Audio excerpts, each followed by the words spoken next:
I'm Sandra Peart, Dean of the Jepson School of Leadership Studies, and on behalf of the school's students, our staff, and our faculty, it's my great pleasure to welcome you to this, the final event in our Jepson Leadership Forum series this year, Does Democracy Work?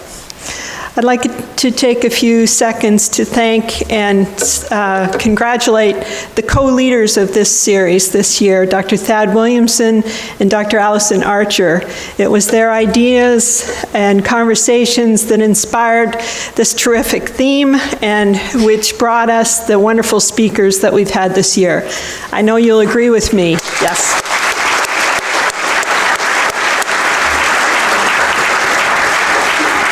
It's really been a tremendous series, and we're not finished. It's going to be a wonderful event this evening as well.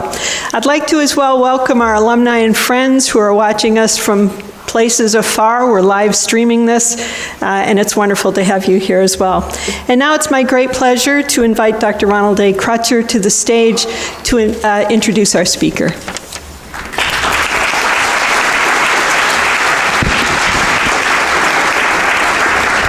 Thank you very much, Sandra, and let me also add my welcome to this evening's symposium. I'm pleased that you're all here. We have a very nice, robust crowd tonight. It's fantastic. Thank you for being here with us. It's a sincere pleasure for me to introduce my friend Melody Barnes to you this evening, and I wanted to share a story about how we met. Many of you who were at my inauguration in October 2015 will recall that Freeman Hrabowski, the president of the University of Maryland, Baltimore County, introduced me. A few weeks after the inauguration, I got an email from Freeman saying, "You need to get to know Melody Barnes. She's moving back home to Richmond." And I always do what Freeman tells me to do. So I immediately sent out an email to Melody, and lo and behold, it turns out that they were coming. They weren't quite moving back, but they were at Thanksgiving, but they were coming around Thanksgiving time. Betty and I invited them over, and Marland and Melody have been good friends since then. As a matter of fact, they're also mentors to our daughter, Sarah. And just in case, before I introduce Melody, you need to see her other half. Marland Buckner is also here with us this evening. So thank you.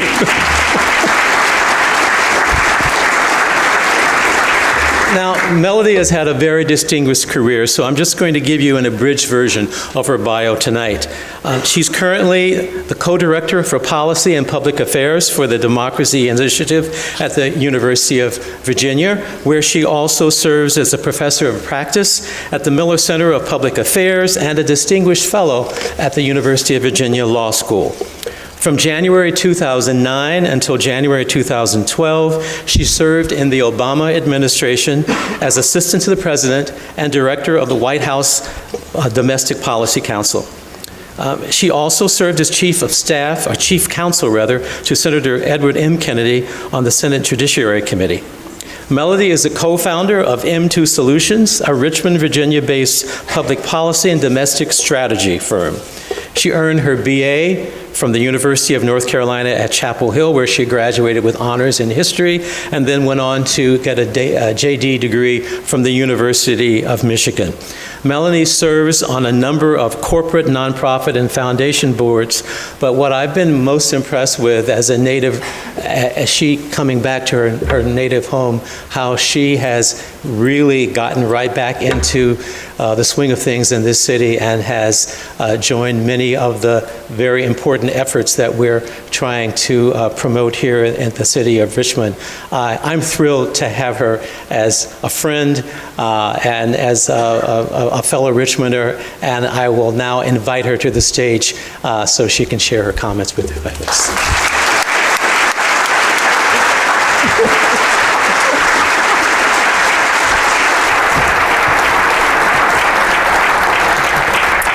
Well, Ron, thank you so much for that very, very generous introduction. And I will have to say that Marland and I have found that our friendship with you and with Betty is one of the great gifts that we've encountered since we've moved back here to Richmond. But you are also a gift to this entire community, not only the university, but the community. So thank you for your leadership.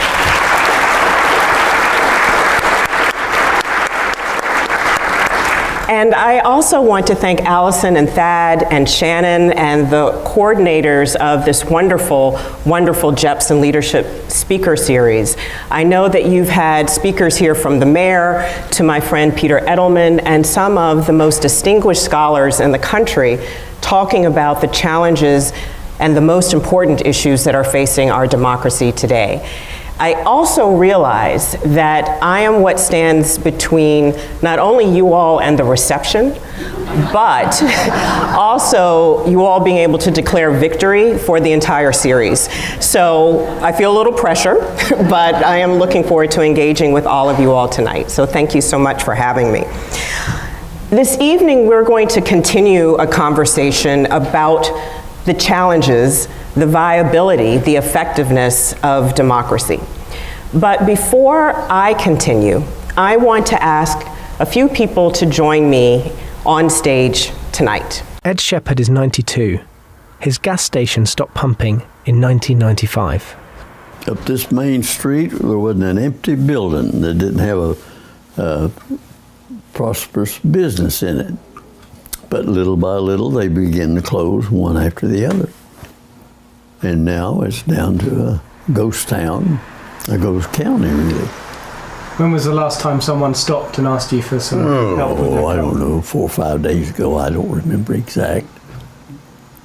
Occasionally somebody will pull in the driveway asking for directions, or they're looking for something else in the county. All the good activity is gone, and we're just sitting here now. Do you think whoever ends up in the White House can make a difference? I think the President of the United States wouldn't have the remotest idea where the hell McDowell County was to start with, and wouldn't be interested unless he knew how many votes he'd get out of there. Politicians are politicians that make promises and never keep them. It's the entire political spectrum. Everybody's telling lies. Everybody, both political parties. Everybody is telling lies. It starts at the top, at the President of the United States, and it goes all the way down. Every one of the commercials that you see is a lie because they're trying to make their opponent look bad. We're not talking about the issues, the things that are important to the citizens of Florida and the citizens of our country. Millennials, we grew up in a time, we came of age in a time of 9/11 happened in middle school. Right. The financial crisis happened in college. We have never really known or grown up in a time of true economic prosperity in the United States. We came of age in a time of hyper concentration of wealth with the very tippy top of people in the country and the world. Right. And so for us to have access, we also grew up seeing our peers in other countries, like in the UK and Canada, with single-payer healthcare systems. We grew up with peers being able to go to college without graduating with a mortgage's worth of debt. Mm-hmm. And we know that economically there's a better way because it has already been done. Just a few months ago, you weren't hearing conversations about race in America. And in fact, we were being told that we lived in a post-racial society. Mm-hmm. And what has been exposed is that that's certainly not only not true, but that the lives of Black folks, both Black Americans and Black immigrants and Black people all over the country, have been unfairly targeted for demise. And that's what we're aiming to stop. This is the last bastion of hope, okay? And right now, we're on very shaky ground. You don't think there's any other bastions of hope in the world? No, I don't. No, I don't. Canada, maybe? No. No? No. Okay. This is the last bastion of hope right here, okay? Right here, America, okay? God shed his grace on thee. Continued as he took a knee during the national anthem. This country stands for freedom, liberty, justice for all, and it's not happening for all right now. I don't think we needed just a nice, normal politician. I think our country was in such a state that we needed a wrecking ball to go into Washington and wreck it. This is the fight that we wage against ourselves and each other because America is not natural. Natural is tribal. We're fighting against thousands of years of human behavior and history to create something that no one's ever, that's what's exceptional about America, and that's what's, like, this ain't easy. It's an incredible thing. Today, American democracy, its ideals, its institutions, its relationship to the economy, its very effectiveness is a source of debate and contention. And I think we know at least two things. First of all, we know that our democracy was founded on contradictions. And secondly, we know that what resulted from those contradictions created a fertile environment for the anger and for what a prominent conservative, the president of the American Enterprise Institute, Arthur Brooks, describes as the contempt that we're witnessing today. None of this should be new to us as we consider American democracy, nor the fracturing that takes place when the intricate web of norms and policies and practices and institutions that support democracy come under attack because that feeling of anger and contempt becomes widespread. And yet today there is a deepening sense that democracy can't work, that democracy won't work. I don't share that point of view. Rather, as difficult as it may seem, as hard as it may be to imagine, I believe that our democracy is responding as it should to the body politic. The problem is that our body politic has failed.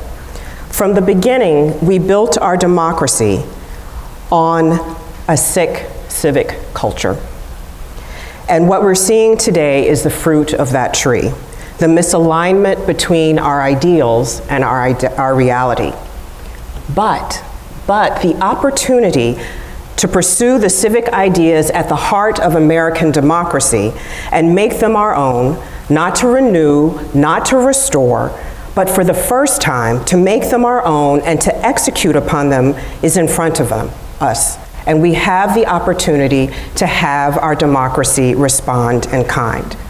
So this evening, I want to talk to you about three things. I want to talk to you about those contradictions. I want to talk to you about the resulting anger and contempt that we have to understand, we have to acknowledge, and that we must address. And finally, I want to talk to you about a way forward, how we can claim and execute upon those ideals that we say that we aspire to. So how many of you here are history buffs? How many of you love history? Okay, that's pretty good. So you remember the Articles of Confederation, right? I mean, we always skip to the Declaration, but you remember the Articles of Confederation? Not worth the paper they were written on. In fact, when you think about the beginning of our country, it was a colossal failure. Now, it's a really interesting story, and what happened, and quite frankly, our own state that was going about its way and trying to negotiate its own deal with France on wine and people that wouldn't pay their taxes and all of that was happening. But we don't have time for that tonight. But what I do want to say is that by the time that blood was finally shed in Massachusetts, we realized as a new nation that we were going to have to find a new way forward if, in fact, we were going to survive. And what resulted from that was a constitutional republic. A constitutional republic. Now, I say that because it is important to understand we are a constitutional republic. We are not a direct democracy, and that is a distinction with a difference. The rejection of democracy hundreds and hundreds of years ago reflected a deep fear of tyranny and demagoguery, and in fact, of the people and their passion. And instead, the founders, invoking the great philosophers of their time, designed a republic that in fact would provide for individual rights. They designed a government of institutions, the presidency, the legislature, the courts, and they believed that authority would come from people who consent to be governed. Civic virtue was foundational to our country, and Jon Stewart alluded to this in the video that you just watched. The founder said that they believed, in fact, that the natural human predisposition to pursue the common good, in fact, made self-government possible, as long as we restrained our self-interest. And what would restrain self-interest? A desire for civic health. A desire to see the security and the safety and the health and well-being of everyone who lived in the community. For those of us who are living here in the Commonwealth of Virginia, this was about the commonweal. Crafting our country, of course, wasn't easy. I mean, we see these pictures and we've got stamps and we see all these things that make it seem, you know, it's all kind of glossy and there are these pretty pictures. It wasn't that. Imagine being locked in a room in Philadelphia through the summer and it's hot and there's no air conditioning and you are debating and arguing and challenging these very ideas. Delegates to the Constitutional Convention were concerned that we were giving away too much to the federal government, that we were giving away our rights and our liberties. There were still some who were flirting with this idea of monarchy, George Washington among them. Maybe not now, but you know, you can't really trust the people, so maybe later we'll get back to that. All of these things were part of the debate that took place. And ultimately, they fought and they debated and they compromised and they got a lot of things right. But they got some big, fundamental things absolutely wrong. So liberal, and I don't mean that in the ideological sense, but liberal democracy and liberal ideas were articulated. And this idea of our personal liberties and tolerance and pluralism. And the Constitution and the Bill of Rights were designed to try and protect those. But the framers, and you think about them, mostly landed, all men, all white, some of them slave owners, were also fearful of giving too much power to the masses, whether we're talking about the enslaved or women or poor white men. And they were unwilling in varying degrees to give too much away. They protected their own power and their own wealth as they were designing the new country. So this distrust of the people led to things that today we're uncomfortable with, or we're questioning, or we're debating, like the Electoral College. And the fact that we weren't electing our own senators, state legislatures were doing that for a number of years because there was concern about giving away that kind of authority. Women didn't have the right to vote, as we know. And after a tense debate, they finally decided to delay the ban on importation of slaves until 1808. And of course, there was the notorious 3/5 clause. That not only hardened existing policy regime, but also the culture and an economy, not just a Southern economy, but a national economy that rests on a slave system, and ensured that supremacist notions of blackness and whiteness would shape our culture and our political and our economic future for centuries to come. Political scientist Roger Smith wrote a book in the 1990s called Civic Ideals. And in that book, he implores us to recognize that the lofty American ideas that we have aren't aligned with our reality. And it never was. Our true political paradigm is bound up in civic myths that we've embraced since our founding and which have become more challenging to perpetuate over time. In fact, he wrote, throughout most of US history, lawmakers pervasively and unapologetically structured the US citizenship in terms of illiberal and undemocratic racial, ethnic, and gender hierarchies for reasons rooted in basic, enduring imperatives of political life. Even as we acknowledge the challenges, the mistakes of our past, and we take steps to try and correct them, I believe that we have to acknowledge, we have to face the fact that our founding policies and our economic and cultural practices have wrought the anger and the civic culture that we see today. What's most surprising to me is that so many people are shocked by this. We're all caught off guard by what we're starting to see. After all, they say that history may not repeat, but it often rhymes. And time again, we've seen elements of this anger, of this contempt. Only now, it seems to be heightened because it's amplified by 21st century digital media. Let me give you a few examples. Go back, it's 1828. Andrew Jackson is the new president of the United States. He has flung open the White House doors to those who he describes as the humble members of society, the farmers, the mechanics, and the laborers.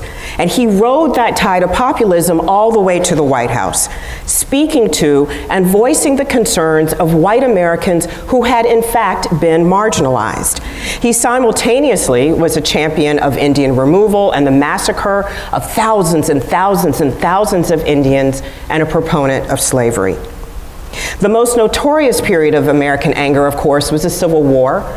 600,000 died in that war. And in case we have any questions, just a few days after South Carolina seceded from the Union, leading the way, they published the Declaration of the Immediate Causes, which induce and justify the secession of South Carolina from the Union.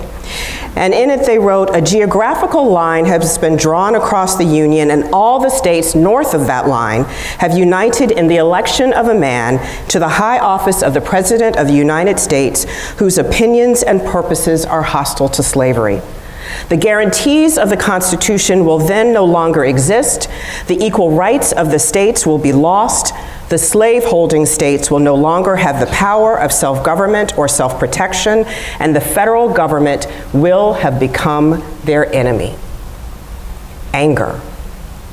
And it wasn't until the war was over and you had the Compromise of 1877 and Rutherford B. Hayes was in the White House and federal troops pulled out of the South and the nascent indicia of racial equality had evaporated and any attempt to breathe life into the promise of voting rights for African Americans disappeared, that the nation began to function again. Stephen Levitsky and Daniel Ziblatt wrote an important book recently published called How Democracies Die. Gradually, though, as the Civil War generation passed from the scene, Democrats and Republicans learned to live with one another and shift the debate to economic issues. It was not just time, however, that healed partisan wounds. Mutual toleration was established only after the issue of racial equality was removed from the political agenda.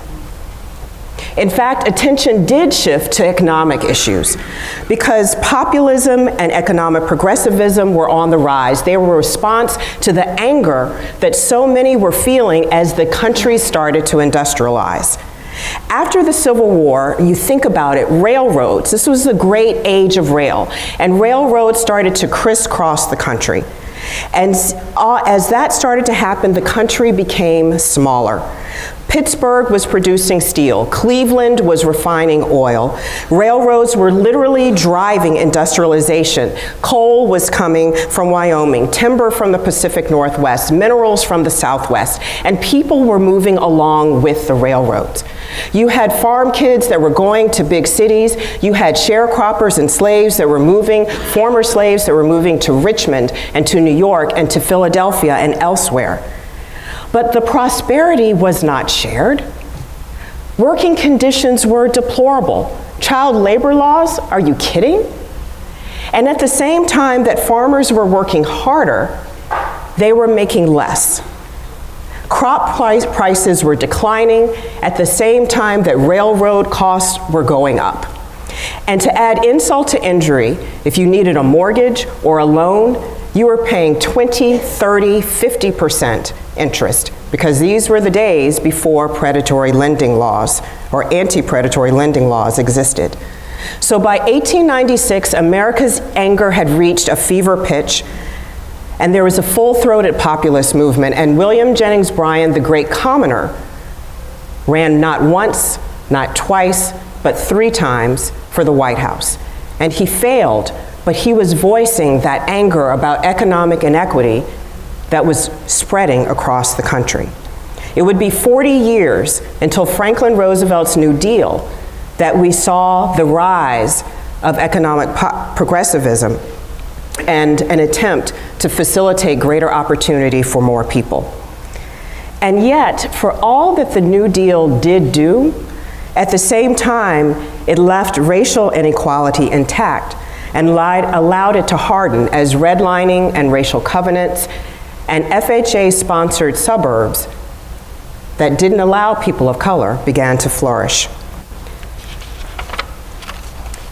So after World War II, America enjoyed a growing middle class and growing opportunity for many, but certainly not for all. But the calm belied tectonic shifts that were happening under the foundation of our country. And that anger was directed towards the status quo, including the policies and practices and norms that were shaping our democracy. Communities that were formerly marginalized started to usher in the modern civil rights movement in the 40s, the 50s, and the 60s. And when you had that mixed with the policies of the Great Society and the anti-war movement, our laws, our relationship to and with government, and our culture began to change dramatically. And you think about all that happened during that period. The desegregation of the military in 1948, Brown versus Board in 1954, the Equal Pay Act, even though relatively toothless, but this idea of equal pay for women in 1963, the Civil Rights Act of 64, the Voting Rights Act of 65.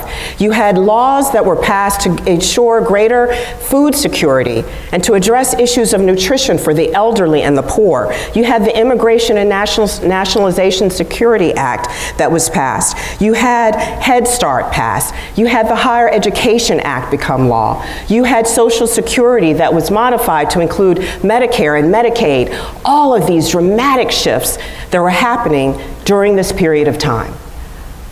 So what was the reaction to that? Resistance. In our own Commonwealth, Harry Byrd called for massive resistance. The editor of the News Leader started to talk about interposition, the idea that it wouldn't be federal authority, but in fact, it would be the states that would determine state and local action. And simultaneously, Senator Barry Goldwater was starting to change and redefine conservatism as he believed that the Eisenhower administration was too moderate, too prone to compromise, and that led him to take on LBJ and to write a defining book, The Conscience of a Conservative, that would reshape the Republican Party and conservatism forever. And in fact, even though he lost that election, what we found is that he started to draw votes from the South and from communities that had been solidly Democratic, and ultimately created the foundation that would elect Ronald Reagan president in 1980, that would usher in Newt Gingrich and the Contract with America, and a whole new political paradigm as a result of that. The America that everyone knew was changing and fracturing. And again, from How Democracies Die, America's democratic institutions were challenged on several occasions during the 20th century. But each of those challenges was effectively contained. The guardrails held as politicians from both parties, often society as a whole, pushed back against violations that might have threatened democracy. But America's democratic norms were born in a context of exclusion. During the period between the end of Reconstruction and the 1980s, as long as the political community was restricted largely to whites, Democrats and Republicans had much in common. Neither party was likely to view the other as an existential threat. The process of racial inclusion began in World War II and culminated in the '64 Civil Rights Act and the '65 Voting Rights Act would, at long last, finally democratize the United States, but it would also polarize it. That posed the greatest threat, the greatest challenge to establish forms of mutual toleration and forbearance since Reconstruction. So in other words, the America that had warring factions, that had one point been able to shake hands and to move forward, that America no longer continued to exist. And this time we have to wonder if it is possible to find our way back together. And whether or not this is a problem, or if in fact this is an opportunity for us. Because indeed the transition, the challenges that we saw at our founding still exist, but in a 21st century form. Income inequality in the United States has been increasing over the past 15 years. I don't know how many of you are familiar with the Gini coefficient. It is a global measure of inequality, with 0 being perfect equality and 1 being perfect inequality. The United States right now is at about 0.48. It sits right in the middle, and that number has been increasing, getting closer to 1 over the years. Inequities based on race and gender continue to persist. If you look at a snapshot, just the idea that women make significantly, 80 cents on the dollar, significantly less than men do in 2016 numbers. And you look close to home, and we compare, based on the numbers that VCU provided us a few years ago, we look at what happens in Gilpin Court as compared to what happens in Westover Hills. Life expectancy, a difference of 20 years. 83 years if you're living in Westover Hills, 63 years if you're living in Gilpin Court. Why the discrepancy? Differences in education. Those living in Gilpin Court often don't have more than a high school diploma and are often reading at an 8th grade level. Unemployment for those who are 16 years and over, 19.1% in Gilpin Court, 2.2% in Westover Hills. Access to private health insurance, 10.7% have it in Gilpin Court, 84% have it in Westover Hills. Income below the federal poverty line, 73.2% in Gilpin Court, 1.1% in Westover Hills. Those are communities that surround us that are 4 miles apart. There's also, because of all this, a growing sense of desperation and hopelessness in our country. In 2015, an important report was published that described to us the increase in mortality rates among white Americans ages 45 to 54, deaths of despair, people who don't have more than a high school degree, who don't have good paying jobs, who are feeling desperate and insecure and fearful. And at the same time, we see continued high levels of mortality among people of color, except in the Latino community. But if you look in the American Indian and Alaska Native communities, suicide is the 8th leading cause of death, and it is the 2nd leading cause of death for those between the ages of 10 and 24. And all of this is happening as we are experiencing dramatic demographic shifts in our country. By the year 2030, our workforce, the majority of our workforce, 25 and under, will be comprised of people of color. By the year 2042, the majority of all people in our workforce will be comprised of people of color. And by the year 2045, America will have no majority population. As I said earlier, a growing number of Americans don't believe that democracy works for them, for all of the reasons that I have described. But at root, our history and the challenges of our present day point to a failed body politic that can no longer be ignored. A democracy that, if Ziblatt and Levitsky are correct, has run out of the glue that it takes to hold us, or seemingly hold us, together. So I ask you to reconsider my question. Is this a problem, or is this an opportunity? I ask because for all that has been accomplished in the United States, all of it, the ingenuity, the innovation, the economic prowess, the strength, the diplomacy, our democracy is not inevitable. We are decaying from within.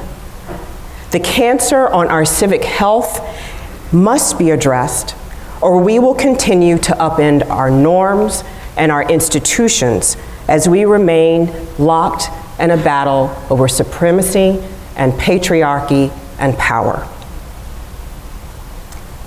It seems as though we are incapable of forming a healthy American identity or democracy. And yet, as you may remember at the beginning, I told you I don't believe that our democracy can't work, or doesn't work, or will not work. So how do we proceed? Among the things that the framers got right in the Constitution was this concept of perfectibility. The idea that America can and should change is part of our DNA and is part of our founding document. As Jefferson wrote to Madison in the winter of 1787 as the Constitution was being considered, "If they approve the proposed convention in all its parts, I shall concur in it cheerfully in hopes that they will amend it whenever they shall find it work wrong." Accepting Jefferson's challenge, I want to propose community wealth building. Now, my friend who you acknowledged earlier, Thad Williamson, is a University of Richmond professor in leadership studies and philosophy, economics, and politics and law. And he was the first director of our city's Office of Community Wealth Building. So it was over a year ago that I called Thad because I wanted to consider this thorny question. I wanted to talk to him about this challenge we have around power, that which people do not give up easily, and the power imbalances that I felt had to be rebalanced, while at the same time the imperative that we have and that we build community, that all of us across racial and ethnic and geographic lines, across gender, across all of our points of difference, find a way to come together as community and to move forward. That initial conversation led us to begin work on this concept, this new paradigm that allows us to confront entrenched inequities of power and wealth, to find opportunity and a method of community-driven problem solving that aims at inclusivity and empowerment for all. There are 4 distinct features that we've talked about in this category of community wealth building. First of all, community participation and engagement. Second, the idea that we must have equity goals and measurements for ourselves as a community. Third, holistic strategies of encompassing physical and financial and human capital to build wealth for our community and for individuals. And finally, the use of inclusive economic tools and strategies that help us build on the existing assets in our community and bring more capital and resources here. Thad and I believe that this approach has promise for several different reasons. First, simply because of the idea of community that sits at its heart. Far from idealizing what happens on a local level, and also understanding what has happened in our very own community, what's happened here in Richmond, we believe that in a hyper-partisan, angry, often contemptuous environment, that when people come together in community, when they have the opportunity to be proximate with one another, in furtherance of shared goals, shared aspirations, shared ideas, when they can literally bump into one another because we live next door to each other or down the street from one another, that this is an important place for individuals to engage and to begin our work, to argue, to debate, to compromise, to be angry, but to come back together to move forward. That doesn't mean that we reject the idea of what has to happen on the federal or the national level. Rather, what we reject is the tyranny of the or and embrace the genius of the and. It's not federal or local, it's federal and local. because we strongly believe that on a national and federal level, there has to be a guarantee of those liberties. There has to be an assurance of protection for people. And there also should be policy that supports and engages and leverages and incentivizes what's happening on a local level. Second, we define wealth broadly. And it has to include, yes, economic security in the ways that we naturally think about wealth, but it should also include social capital, the networks. Those of you that came here with friends, that's a part of your network. How do we spread it? How do we make that larger? But it also includes ideas of housing and transportation and employment, all the things that indeed make us wealthy, that help us flourish. It is the dearth of that kind of opportunity and that kind of wealth that lead people to literally kill themselves. And third, we think the very act of building community is important. If equity requires us to build a just community where everyone in the community can prosper, can reach their full potential, then it is naturally a rejection of supremacy, of patriarchy, of all the different ways that we marginalize one another. And the act of setting goals, of identifying problems, of coming together, of debating, of arguing, all those things that I mentioned before, of sitting around a metaphorical table, and in fact, and indeed very real tables, is absolutely important because it requires us not only to solve our policy challenges, but it also brings us together to reshape and to reform and to rejuvenate our very institutions and systems of governance. Now, we know that this is challenging work. We don't have a Disneyland vision of what democracy looks like. This isn't Schoolhouse Rock where it's very simple and animated. This is hard. This is 2 steps forward, 1 step back, 3 steps forward, 2 steps back. This takes time. But at the same time, it is our view that if we are to achieve our aspirational ideals, it is work that is well worth doing. It helps us move from a zero-sum environment to one that is strengthened by what Harvard professor Danielle Allen refers to as bridging ties, that connect people across demographic cleavage and are key to a connected environment and society that is more egalitarian. She writes, to the degree that a society achieves greater levels of connectedness and more equally empowers its members in economic, educational, and health domains, it builds the foundation for political equality. Thad and I argue that community wealth building offers a new paradigm not only for policy, but for the practice of democratic citizenship. It is rooted in a renewed appreciation that the legitimacy of any democratic government, including our own, must be anchored in its ability to solve problems effectively and to meet the concrete needs of people. So I conclude by saying that we have yet to live up to our aspirational ideals.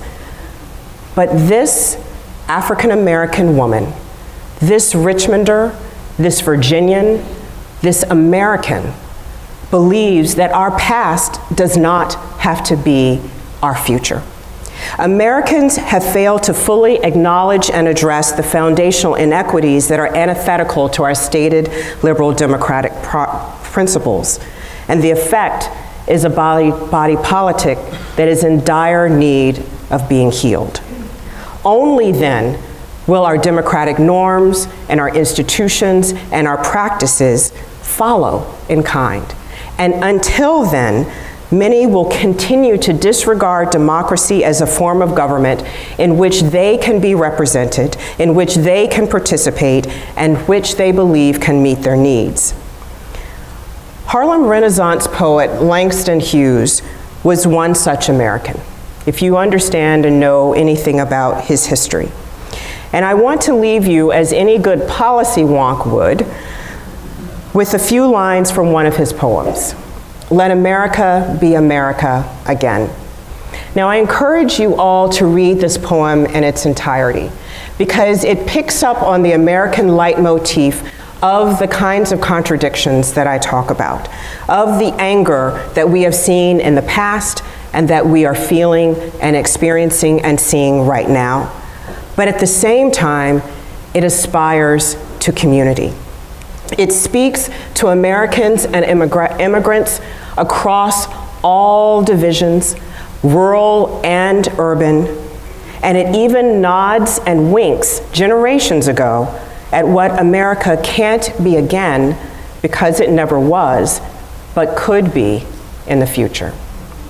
Toward the end of his poem, Hughes writes, "Oh, let America be America again, the land that never has been yet, and yet must be, the land where every man is free, the land that's mine, the poor man's, the Indians, the Negroes, me, who made America, whose sweat and blood, whose faith and pain, whose hand at the foundry, whose plow in the rain, must bring back our mighty dream again." Thank you.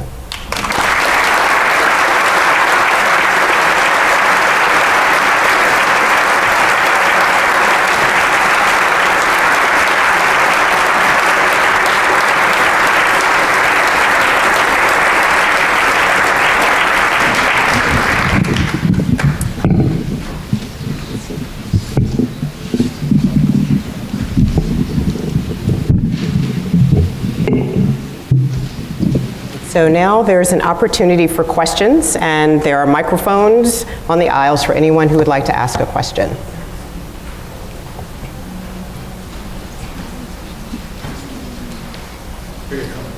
Am I the only one? No. Hi, I'm come here. I'm not a local, but I've been in Richmond for about 20 years, and I've been following the policies of the South. I always was amazed when Little Rock happened. I was in grade school, and I'm sorry, you were amazed at what? When Little Rock happened, the whites left the school because the blacks were going to go there. Okay. I mean, I just didn't understand the cultural challenges. And living in Richmond, and seeing how relatively cosmopolitan it is, I'm impressed. And yet, in January, the governor specifically placed a pumping station in Union Hill, a black community. He claimed blackface was left behind. It seemed like we have an undercurrent of this still going on. It's a powerful piece that probably dismantles a lot of the good feelings. You said the anger. The governor won't speak to it. You know, nobody wants to talk about it. The politicians avoid these sources of anger that they're the cause of. And it fascinates me that people just don't mention it. It's like the thing you don't talk about. It's the elephant in the living room. Anyway, I'd be fascinated to hear your thoughts about that, because to me, that's the biggest roadblock. Being honest in the present moment, what you're doing, how it affects the lessers among you, because they're not putting these pipelines across Virginia through the president of Dominion's yard or any of his friends. It's just the people who can't fight, and then they totally ignore the fight. The press doesn't pick it up.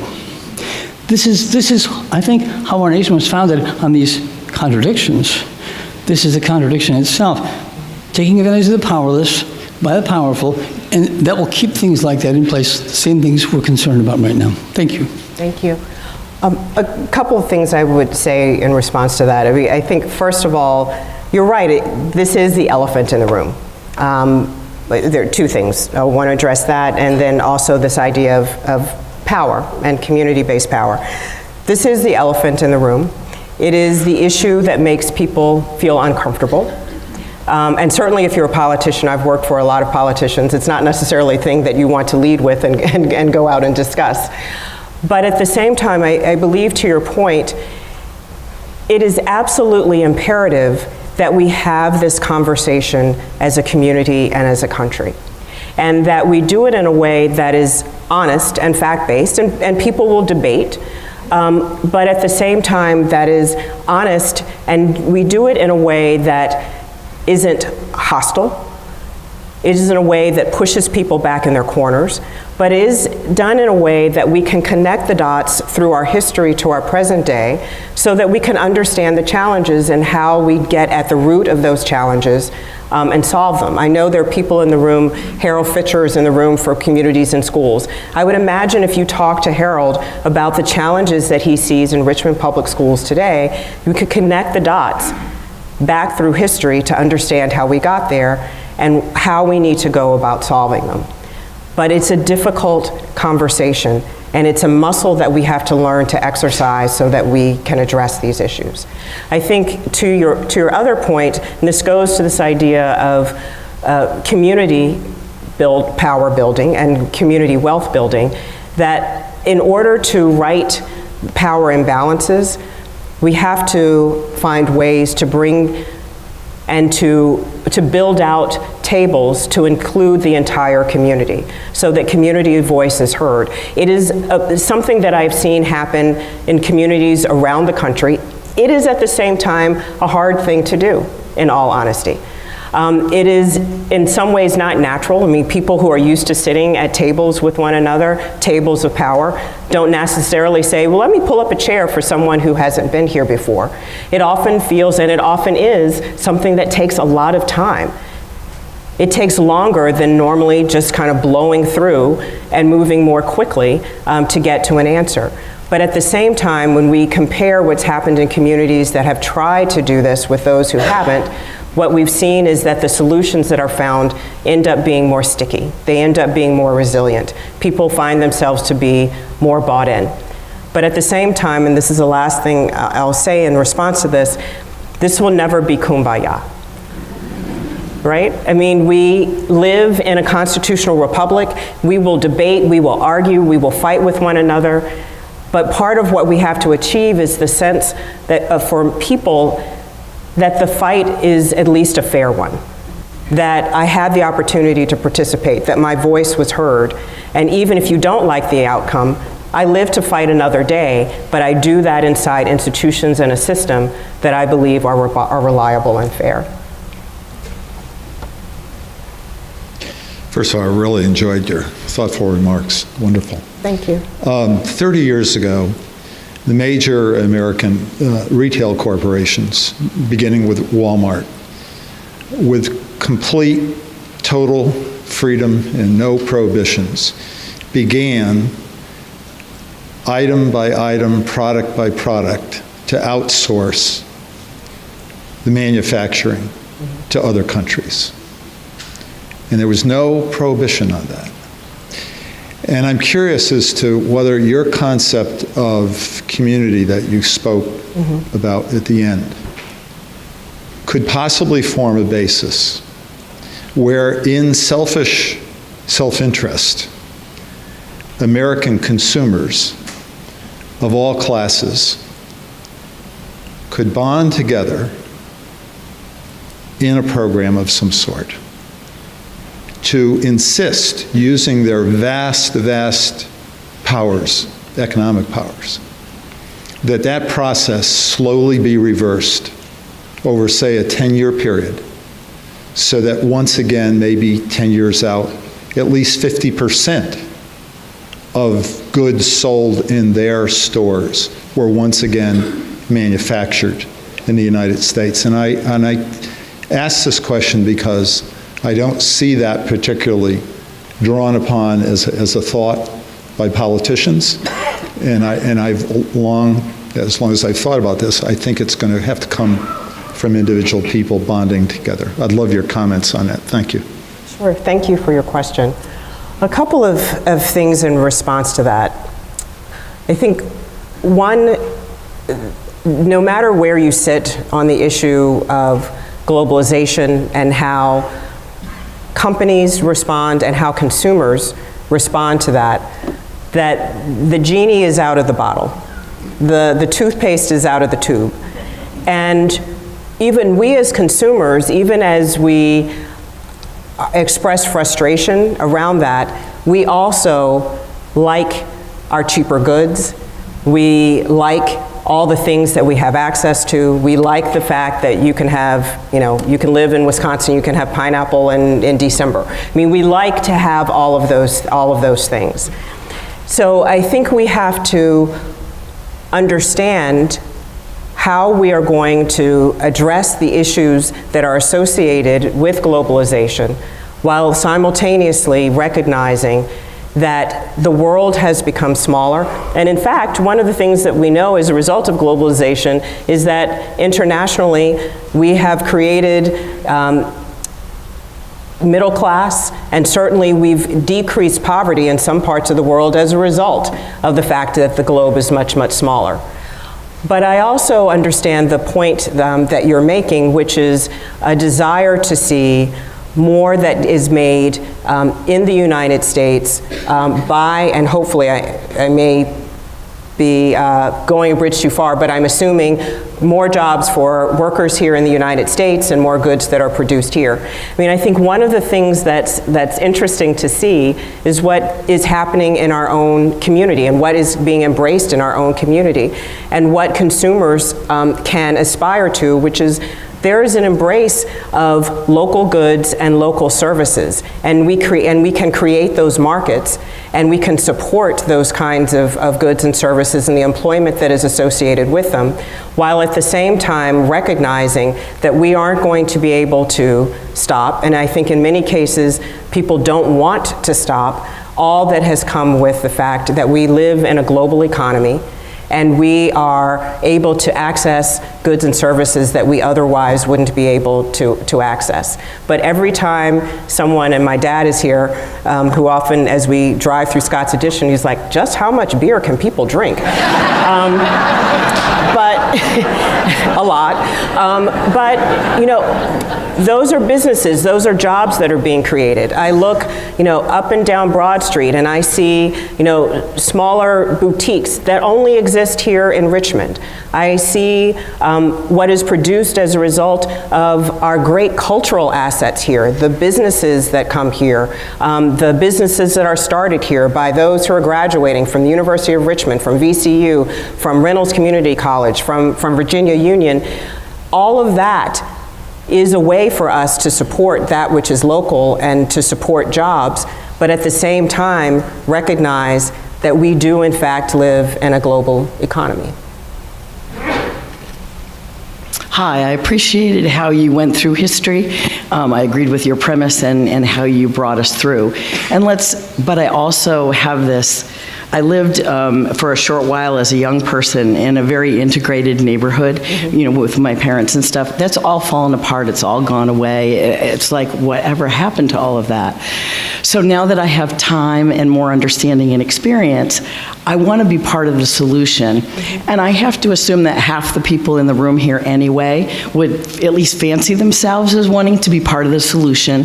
But I'm not bright enough to think about how to bring that table and those chairs and how I reach people that I don't see every day, and how I really make the connections that will start making those conversations happen, besides being present at things like this, and this isn't enough. So if you have any more concrete suggestions or starting suggestions that might spur some ideas for some of us to actually start something that we may not be able to think of on our own, I would appreciate that a lot. Sure, but don't go anywhere. I want to ask you a question. Okay. So what kinds of things are you involved in and engaged in already here in the community? I only live here 6 months out of the year. I live in Connecticut the other 6 months, and my husband and I are Osher students. We're very involved, and so in fact most of everything that you've said we've restudied as older people, and that's why this hit home so much.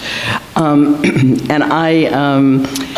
we go to jazz every Thursday night at VFMA, and when we first came, we were two white people who knew no one, and who invited us to come to their table, but people, dark people I didn't know where they were from or what they were, very educated people that ended up there just like us, they just had a different color skin.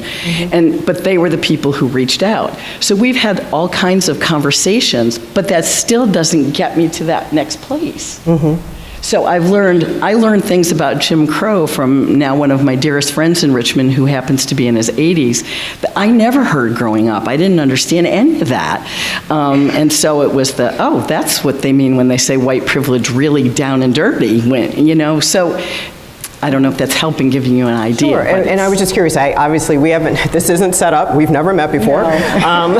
So I didn't know what you would say, but a couple of things strike me. I mean, first, as a matter of architecture, I often think about these challenges as both the individual and the relational and the institutional. And it isn't one or the other. Right. And the way that we engage with one another, and I talked about this issue of being proximate. Some of you may have, a couple of years ago, gone to hear Brian Stevenson speak here at VCU. Shelley Fowler is here, who helped bring him here to VCU. And Brian talks a lot about the importance of being proximate, of what we will learn from one another when we simply engage and spend time and get to know one another. And in one way, I mean, you've talked about being a student of history and enjoying that, and might you volunteer with communities and schools? I feel like I'm matching programs in the room today, but volunteer with communities and schools. There are other ways that you can both engage and help to solve some of the challenge, but also spend time and really get to know one another. At the same time, we will not solve our challenges and the problems that face our country and our society and the globe through one-on-one interaction. These are systemic challenges. These are big problems. And we can address them in a number of different ways. I mean, starting here at home, what are the issues that we see before our community that sit in front of our city council, that are questions of the cultural and the public arts board? I mean, there are a number of different institutions or forms of governance in the city that are shaping how our city runs, what our future will look like, and how do we get engaged. And it is possible to be engaged and to be informed on those issues, to engage with not only people in your community, but think about the broader associations and how they can come together, whether you do this through your houses of worship. I mean, there are lots of different ways that we can cross those boundaries that exist while talking about learning and thinking about how we can address those critical issues based on real understanding of what those problems are on the local level, on the state level, and also on the federal level. I can tell you, having worked in government in Washington for many, many years, people are paying attention. Those who are elected by you care about what you think. And as long as people believe that they can toss out the red meat, that we can retreat into the same corners, that we can build on the same foundational premise that has led to the anger and the contempt that I talk about, that I'm referencing what Arthur Brooks has written about, as long as they believe that's possible, they will continue to do it. But when people realize that in fact their constituents don't want that anymore, that they aren't going to buy that anymore, then people will respond. Elected officials work for us, and we have to help them understand what it is that we want and the vision that we have for our future. So how do we change that which is institutional, while at the same time, how do we engage on a personal level so that we can build neighbors, we can build community?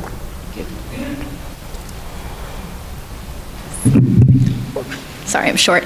Hi, first of all, thank you so much for being here and sharing your ideas with us today.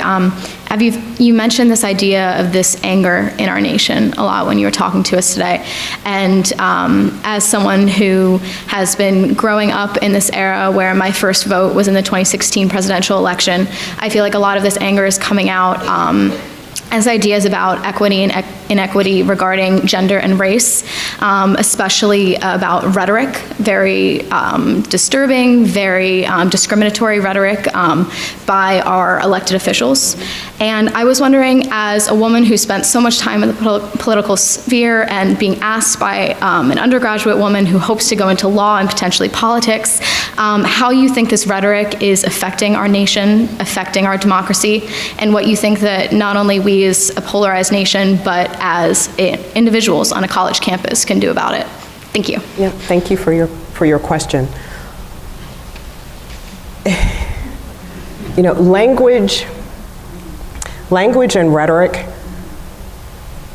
have a significant effect on us as people and on broader society. I'm actually thinking about something. Ron referenced Freeman Hrabowski earlier, and see if I can get this right. And Freeman also often talks about the fact that your thoughts, you know, shape your words, that your words help to shape your actions, that your actions then shape your future and shape your destiny. And I think that as we look at rhetoric, and you can look around the world, I mean, think about what we saw in Rwanda, think about what we saw in the Balkans, think about what we have here at home, as people use and have used over the course of history language that creates a sense of us and other. And I say that at the same time believing in the richness of our identity that all of us bring to the table, but at the same time having to bridge that to find our humanity and that which we share and that which we have in common. And when there's language that is disruptive to that, when there's language that challenges that, that wants to break that, then it starts to settle into the consciousness of people and a society, and in turn we act on that. And that in turn does become our destiny. And that also means that it is our responsibility, I believe, that when that language gets used and you are present, that we have a responsibility to speak out. We have a responsibility to correct course, because it isn't just language. And as a result of that, and you asked what can be done here on campus, I think certainly those kinds of actions and better understanding the history and understanding what the ramifications are when that kind of language and rhetoric are used, and speaking out and being a forceful proponent for something that's different and better and honest. Okay. Thank you very much for being here. My question has to deal with language, and it also has to deal with information. I'm an old newspaper person back in the day when you had a morning edition and evening edition. Everybody read the newspaper. So my question has to do with how we create language that informs and that is thoughtful and encourages us to take a breath, to think, and to include. The 24-hour news cycle has not been our friend, and I would like very much to see what you think we can do to combat that. And I'll respond to that, but I have to do this. Don't go away. I am curious. You described yourself as a former newspaper person. A long time ago. A long time ago. And what is your reaction and response to that? Because on the one hand, digital media has given us access to so much. And there is an upside and a positive that comes with that. You know, I watch, because I spend time now on a college campus, I did work at NYU, and watched students literally from all over the world who had gotten to know each other or started to connect with one another using technology, and then we're able to start to build relationships from that. We've seen democratic movements, come about as a result of that. But at the same time, I have to say I agree with you, and it also finds a place to create a wedge, and where fracturing already exists, to widen the divide. and certainly to provide us with a lot of misinformation. And it's hard. I mean, you get up in the morning, you take your kids, your grandkids to school or to the park, and you go to the grocery store, and you go to job, trying to sift through it all to find out what's accurate and what's not, particularly in an environment where people are self-selecting to read what makes them feel comfortable, means that we've created a significant problem. So I'm curious, as someone of the industry, I have what you would suggest. 2 adult daughters who are now news producers and a son-in-law. And I sit and I go through the news and I say, as a matter of fact, I send them stories that I think are important that are being ignored. And then, and I'm trying to get back into writing again, but as far as, I have conversations with people. I talk about the effect of the 24-hour news cycle. And if I'd had a second question, it would be about the other positive aspects of technology, and something I wanted to ask you about later. But so yeah, but I do wish we could talk to people and get them to understand that what we are experiencing is unprecedented. The speed of news is unprecedented. The process of digesting it and thinking and accomplishing some attempt at wisdom is very, very difficult. And I think people, if this is all you've ever known, it may be that you can't envision anything else. And I don't know if I sound like I'm an old fogey, but I think the human process requires time, and that's what I would like people to know. I don't know if it would help, but I think it would. Yeah. Well, I guess if you're an old fogey, I'm an old fogey with you. Okay. And I agree. I mean, I remember when I was first starting out, my first job out of law school, so this was 1989, 90, and it was kind of pre-email. I feel very old now. And in the process of writing legal documents, I remember one of the senior associates was saying, legal documents used to be shorter and better. But now, because of technology, people just kind of keep adding and adding and adding and adding. And I think it goes to what you're saying. There isn't that pause. There isn't that time to think, that time to reflect. And certainly we see it, and this goes to the young woman's question a minute ago, there's also a sense of, there's a barrier. People feel like they can say anything. I don't know you, I'm just responding to someone that's out there in cyberspace. So the language that gets used, the harshness, the tone, not to mention playing fast and loose with facts, all of that comes to play. But ultimately, and this is it goes back to being in a constitutional republic in many ways, but it's an economic issue, we get to decide in many ways. And by that I mean, we are the consumers of this. And there's a business model that is wrapped around this, and we get to decide what we want to use, what we think is good, what we want to tune into. And I say that recognizing that right now our lives are really interconnected with all of this. I'm the first one, it's like, oh, I forgot that, let me go online and order it, and it can get here in 5 minutes. So our lives are bound up in this, but at the same time, we as a society have to decide what it is that we want and how it is that we are going to choose to live, and then how it is that we're going to choose to use these tools. Thank you very much. Thank you.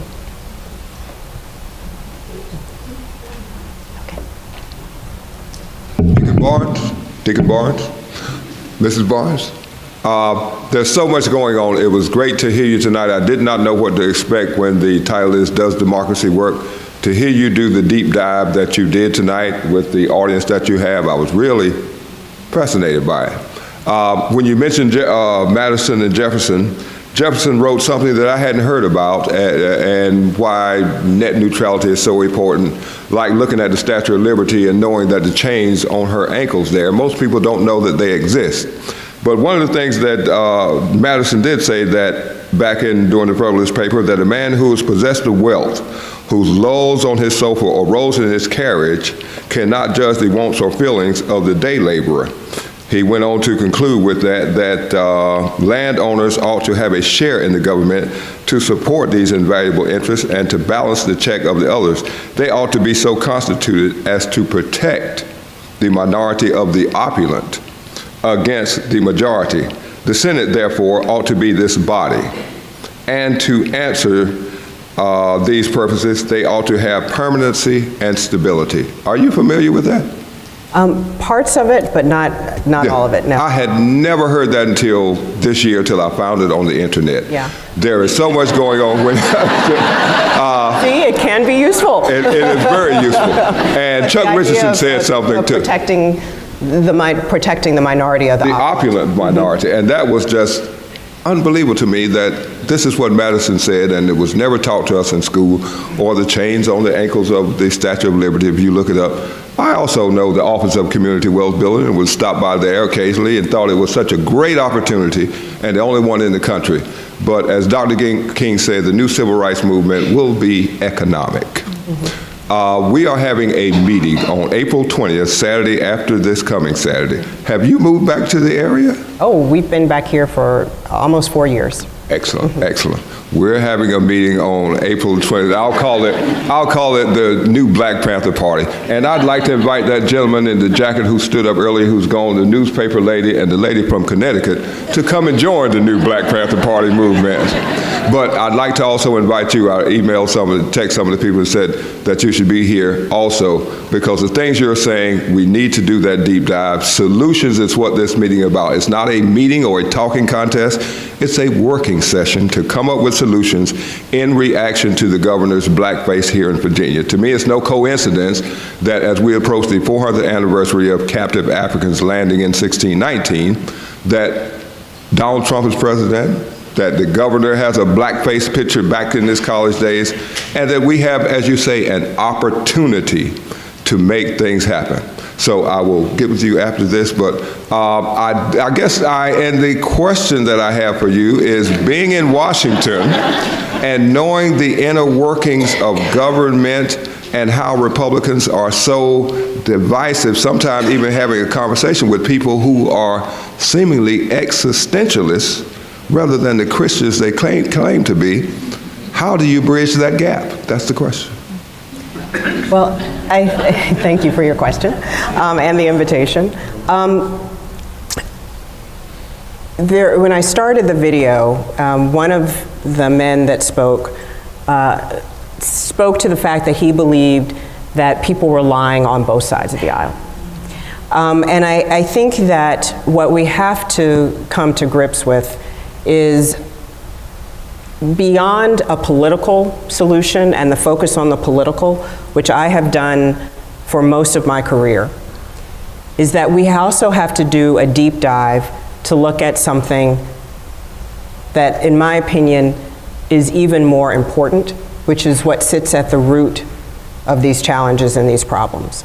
And we have to find a way to do that so that we ultimately can have the kind of government that we want, that we have the representation that we believe that we need, but at the same time we've been honest with ourselves about what's foundational to the challenges that sit before us today.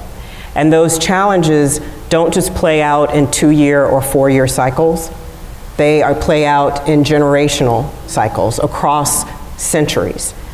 And if we can start to focus on that and do that in a way that has us focus as a community, as I said, gets us out of a zero-sum game view, out of just thinking about political parties, and everybody knows where I sit and who I work for. I like to win elections too, but gets us beyond that to ask ourselves deeper questions about what would be good for our community. How can we all benefit and prosper? How can we be a healthy community? How can we aspire to that civic virtue? Then I think that we can start to get to the kinds of solutions and the kind of representation that we want. Again, not kumbaya, but at the same time have a healthy functioning democracy that is responding to a healthy functioning body politic. I'll leave it there.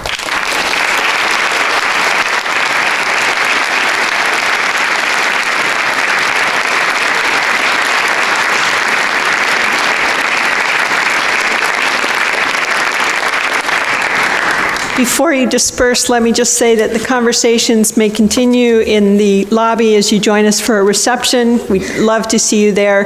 But I feel I've been set up a little bit. At this event, I always announce what the topic is going to be next year, and it's going to be digital dystopias, truth, not quite finished, truth and representation in a digital age. I'm sure this conversation will come up again and again next year. Please join me in thanking Melody one more time.